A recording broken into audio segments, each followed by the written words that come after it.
तो पिलामाने मु आशीष तुमको मोर यूट्यूब चैनल को स्वागत जनाऊँगी।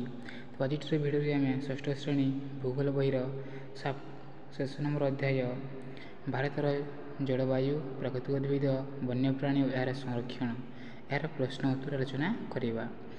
भिडियो को आरंभ करने पूर्व आम तार समस्त विषय वस्तु संबंधी सूचना जाना तापर आम तार समस्त प्रश्न उत्तर आलोचना करवा। तो चैनल जब प्रथम थर आसीच चैनल को सब्सक्राइब कर दिया और बेल आइकन बटन को दबाइदेवा सहित निज सांग को शेयर कर दियो। तो चलो भिडियो को आरंभ करवा।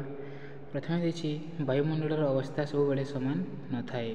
तो वायुमंडल अवस्था सब सामान न थाए, केते ठंडा थाए तो केते गरम थाए, केते अधिक गरम तो केते अधिक शीत होता है।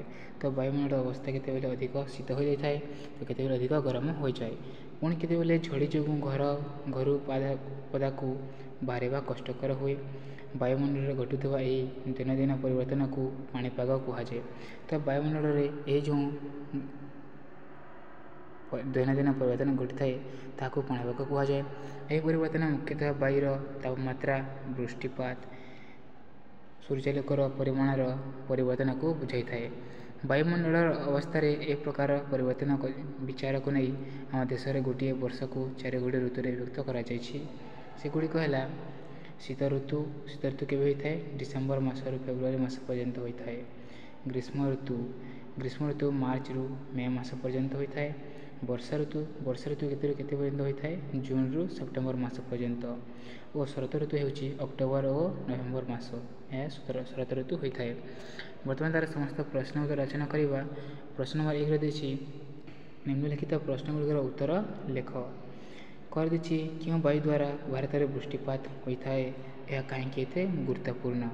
तो क्यों वायुमंडल द्वारा भारत में वृष्टिपात हुए?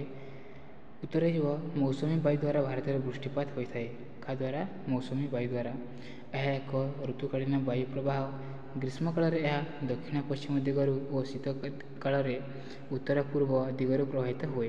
दक्षिण पश्चिम मौसुमी वायु समुद्र पृष्ठर प्रवाहित होउथिबारु एथिरे अधिक जलीय बाष्प थिबारु प्रचुर वृष्टिपात होता है। भारतर कृषि यह वृष्टिपात उपर निर्भर करुथिबारु यह खूब गुरुत्वपूर्ण, कारण यही वर्षा उपरे वृष्टिपात उपरे भारतर लोके निर्भर करथांती। भारतर लोक कृषि माने भारतर कृषि पर निर्भर करता है, से यह गुरुत्वपूर्ण अटे। प्रश्न नंबर ख देछि भारत में अनुभूत ऋतुगुड़िकर नाम लेख। तो भारत में क्यों क्यों ऋतु अनुभूत होता है और सेगुड़िकर नाम लेख। उत्तर हो भारत में अनुभूत 4टी गोटी मुख्य ऋतु है। तो भारत में 4टी ऋतु अनुभूत होता है, सेगुड़िक है ग्रीष्म ऋतु, वर्षा ऋतु, शरत ऋतु और शीत ऋतु। प्रश्न नंबर ग देछि प्राकृतिक उद्भिद क्या कहुए। उत्तर लिख मनुष्यर बिना साहाय्य आपे आपे बढ़ुवा घास, बुदा और गछलता इत्यादि को प्राकृतिक उद्भिद कहुए। तो जो वृक्ष बा उद्भिद गुड़िक मनुष्यर बिना साहाय्य बढ़ी था प्राकृतिक उद्भिद कहुए। प्रश्न नंबर घरे देछि भारत में देखा विभिन्न प्रकार प्राकृतिक उद्भिदर नाम लेख। तो भारत में क्यों प्रकार प्राकृतिक उद्भिद देखा जाती? उत्तर भारत में देखा प्राकृतिक उद्भिद गुड़ी को 5टी श्रेणी विभक्त कर श्रेणी 5टी श्रेणी। एक नंबर हो क्रांतीय चिरहरित अरण्य। प्रश्न नंबर 2 अच्छी क्रांतीय पश्चिमोची अरण्य बा मौसुमी अरण्य। 3 देछि कंठाबुदा जंगल। 4 देछि पर्वतीय अरण्य और 5 देछि हेन्ताल बुणा बा जुआरिया अरण्य। यह हूँ प्राकृतिक उद्भिद। प्रश्न नंबर देछि चिरहरित अरण्य और पर्णमोची अरण्य मध्य कि पार्थक्य रही। तो चिरहरित अरण्य और पर्णमोची मध्य पार्थक्य कौन?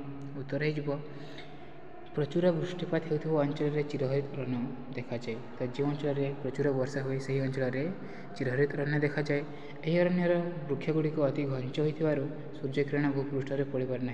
और चिरहरित अरण्य कौन होता है? यह जंगल घंच होता माटी तले गचर वृक्ष मूल माटी तल को सूर्यकिरण पहुँची पारे ना। यह अरण्यर वृक्षगुड़िक वर्षर भिन्न भिन्न समय पत्र झड़ा देउथिबारु अरण्यर चिर सबुजिमा बजाय रही है, तेणु यह चिरहरित अरण्य कहुए। मेहगानी, एबोनी, रोजवुड आदि अरण्यर प्रधान वृक्ष। ଏହି ଅରଣ୍ୟ ଆଣ୍ଡାମାନ ଓ ନିକୋବର ଦ୍ୱୀପପୁଞ୍ଜ, ଉତ୍ତର ପୂର୍ବ ଭାରତର କିଛି ଅଂଶ, ପଶ୍ଚିମ ଘାଟ ପର୍ବତମାଳାର ଢାଳୁ ଅଞ୍ଚଳରେ ଦେଖାଯାଏ। ତ ଏହି ଚିରହରିତ ଅରଣ୍ୟ ଆଣ୍ଡାମାନ ଓ ନିକୋବର ଦ୍ୱୀପପୁଞ୍ଜରେ ଦେଖାଯାଏ, ଉତ୍ତର ପୂର୍ବ ଭାରତର କିଛି ଅଂଶରେ ଦେଖାଯାଇଥାଏ। ବର୍ତ୍ତମାନ ତା'ର ପର୍ଣ୍ଣମୋଚୀ ଅରଣ୍ୟ ଦେଖିବା।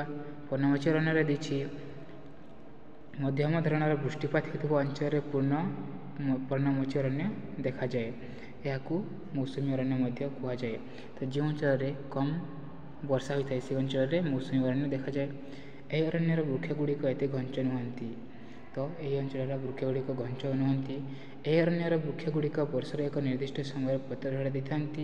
ତେଣୁ ସମଗ୍ର ଅରଣ୍ୟ ଥଣ୍ଡା ଦେଖାଯାଉଥିବାରୁ ଏହାକୁ ପର୍ଣ୍ଣମୋଚୀ ଅରଣ୍ୟ କୁହାଯାଏ। ଶାଳ, ପିଆଶାଳ, ଶାଗୁଆନ, ଅଶ୍ୱତଥ, ନିମ୍ବ, ଶିଶୁ, ଚନ୍ଦନ ଆଦି ଏହି ଅରଣ୍ୟର ମୁଖ୍ୟ ବୃକ୍ଷ।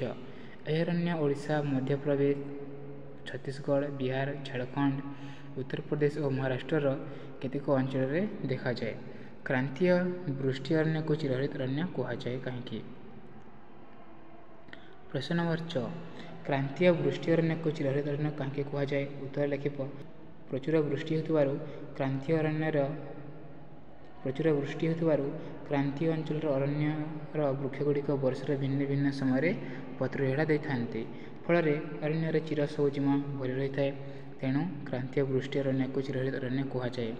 ପ୍ରଶ୍ନ ନମ୍ବର 2 ଦେଇଛି ଠିକ୍ ଉତ୍ତର ପାଖରେ ପାସ୍ ଚିହ୍ନ ଦିଅ। କରେ ଦେଇଛି ପୃଥିବୀର ସର୍ବାଧିକ ବୃଷ୍ଟିପାତ ପାଉଥିବା ସ୍ଥାନ। କେଉଁ ଅଞ୍ଚଳରେ ସର୍ବାଧିକ ବୃଷ୍ଟିପାତ ହୋଇଥାଏ? ତ ଉତ୍ତର ହୋଇଯିବ ମାଉସିନ ରାମ। ହେଲା, ଏଠାରେ ପ୍ରଚୁର ବୃଷ୍ଟି ହୋଇଥାଏ। ପ୍ରଶ୍ନ ନମ୍ବର ଖ ମେହଗାନୀ ଓ ରୋଜଉଡ୍ ବୃକ୍ଷ ଦେଖାଯାଉଥିବା ଅରଣ୍ୟ କେଉଁ ଅରଣ୍ୟରେ ଦେଖାଯାଇଥାଏ? ଉତ୍ତର ହୋଇଯିବ କ୍ରାନ୍ତୀୟ ଚିରହରିତ ଅରଣ୍ୟରେ ମେହଗାନୀ ଓ ରୋଜଉଡ୍ ବୃକ୍ଷ ଦେଖାଯାଏ। ପ୍ରଶ୍ନ ନମ୍ବର ଗ ହେନ୍ତାଳ ବଣ ବଢ଼ିବା ପାଇଁ ଆବଶ୍ୟକ କ'ଣ ଆବଶ୍ୟକ? ଲୁଣି ଜଳ। ଲୁଣି ଜଳ ନହେଲେ ହେନ୍ତାଳ ବଣ ବଢ଼ିପାରିବ ନାହିଁ। ପ୍ରଶ୍ନ ନମ୍ବର ଘ ବନ୍ୟ ଛେଳି ଓ ବରଫ ଚିତାବାଘ ଦେଖାଯାନ୍ତି କେଉଁ ସ୍ଥାନରେ ଦେଖାଯାନ୍ତି? ହିମାଳୟ ଅଞ୍ଚଳରେ ବନ୍ୟ ଛେଳି ଓ ବରଫ ଚିତାବାଘ ଦେଖାଯାନ୍ତି। ପ୍ରଶ୍ନ ନମ୍ବର 1 ଦକ୍ଷିଣ ପଶ୍ଚିମ ମୌସୁମୀ ବାୟୁ ପ୍ରବାହ ସମୟରେ ଜଳୀୟ ବାଷ୍ପ ପୂର୍ଣ୍ଣ ବାୟୁର ପ୍ରବାହ କେଉଁ ଆଡ଼ୁ କେଉଁଠାକୁ ଯାଏ? ସମୁଦ୍ରରୁ ସ୍ଥଳଭାଗକୁ ଯାଇଥାଏ। ପ୍ରଶ୍ନ ନମ୍ବର 3 ଦେଇଛି ଶୂନ୍ୟସ୍ଥାନ ପୂରଣ କର। କରେ ଦେଇଛି ଗ୍ରୀଷ୍ମକାଳରେ ଉତ୍ତର ପଶ୍ଚିମ ଭାରତରେ ରହୁଥିବା ଉଷ୍ଣ ଓ ଶୁଷ୍କ ବାୟୁକୁ କ'ଣ କୁହାଯାଏ? ଡେକ୍ସ କୁହାଯାଏ। କ'ଣ କୁହାଯାଏ? ଲୁ କୁହାଯାଏ। ଗ୍ରୀଷ୍ମକାଳରେ ଉତ୍ତର ପଶ୍ଚିମ ଭାରତରେ ରହୁଥିବା ଉଷ୍ଣ ଓ ଶୁଷ୍କ ବାୟୁକୁ ଲୁ କୁହାଯାଏ। ପ୍ରଶ୍ନ ନମ୍ବର ଘରେ ଦେଇଛି ଆନ୍ଧ୍ରପ୍ରଦେଶ ଓ ତାମିଲନାଡୁ ଉପକୂଳରେ ଡେକ୍ସ ଋତୁରେ ଅଧିକ ବୃଷ୍ଟିପାତ ହୋଇଥାଏ। କେଉଁ ଋତୁରେ? ଶୀତ ଋତୁରେ ଅଧିକ ବୃଷ୍ଟିପାତ ହୋଇଥାଏ। ପ୍ରଶ୍ନ ନମ୍ବର ଗ ଗୁଜରାଟ ଡେକ୍ସ ଜଙ୍ଗଲ ଡେକ୍ସ ମୁଖ୍ୟ ପ୍ରଜାତିର ବୃକ୍ଷ। ଗୁଜରାଟର ଗିର୍ ଜଙ୍ଗଲ ଏସିଆ ସିଂହ ମୁଖ୍ୟ ପ୍ରଜାତିର ବୃକ୍ଷ। ପ୍ରଶ୍ନ ନମ୍ବର ଘରେ ଦେଇଛି ହେନ୍ତାଳ ବଣର ଡେକ୍ସ ମୁଖ୍ୟ ପ୍ରଜାତିର ବୃକ୍ଷ। ହେନ୍ତାଳ ବଣର ଡେକ୍ସ ପ୍ରଜାତିର ମୁଖ୍ୟ ବୃକ୍ଷ। ଉତ୍ତର ହୋଇଯିବ ହେନ୍ତାଳ ବୃକ୍ଷ କ୍ରାନ୍ତୀୟ। ହେଲା।